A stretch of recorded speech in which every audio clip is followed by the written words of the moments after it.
Hi මිත්‍රවරුනි හැමෝටම සුබ උදෑසනක්. good morning. ටික දවසකට පස්සේ වීඩියෝ එකක් කරන්න හිතුණා. ඒ හිතුනේ මොකුත් නෙවෙයි. අපි දන්නවා දැන් මාස 7ක් විතර වෙනවා අලුත් ජනාධිපතිවරයෙක් පත් වෙලා. ඊට පස්සේ දැන් මාස 5ක් 6ක් වෙනවා අලුත් පාර්ලිමේන්තුවක් පත් වෙලා.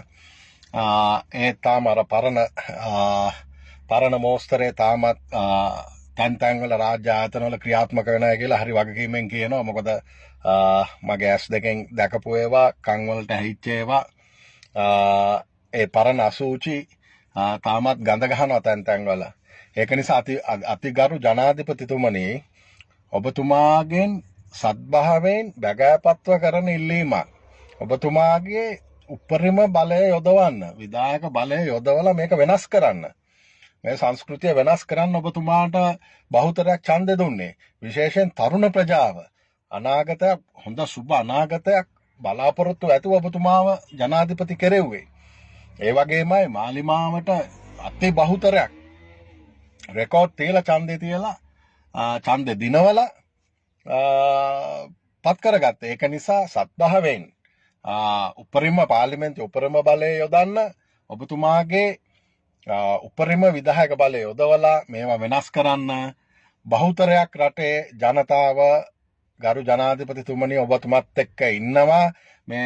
මේ අර අසූචි ගඳ ගහන ගන්ධස්සාර සංස්කෘතිය වෙනස් කරලා අපි මේ රට හදමු.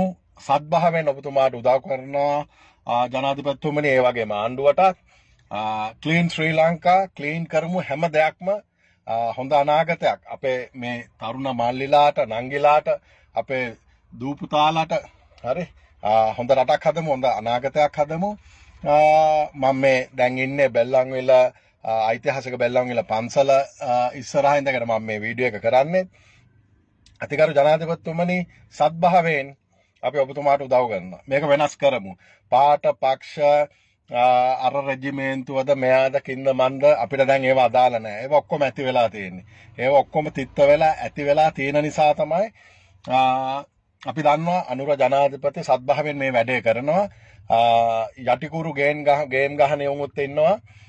මානසිකව වටන්න එක ජහජරා වැඩ කරනියුම්. ඒක නිසා ජනාධිපතිතුමනි ඕවා ගණන් ගන්න එපා. ඉන්න මැති ඇමතිවරුන්ටත් කියන්නේ පරණ ඒවම කතා කර ඉන්නත් එපා. මේ අලුත් සංස්කෘතිය හදන්න ඉක්මනට ක්‍රියාත්මක වෙන්න. මොකද අපේ මිනිස්සු හෙම්බත් වෙලා ඉන්නේ. ඉතින් කල්පනා කර ඉන්න මේ බල ඉන්න ඇත්තටම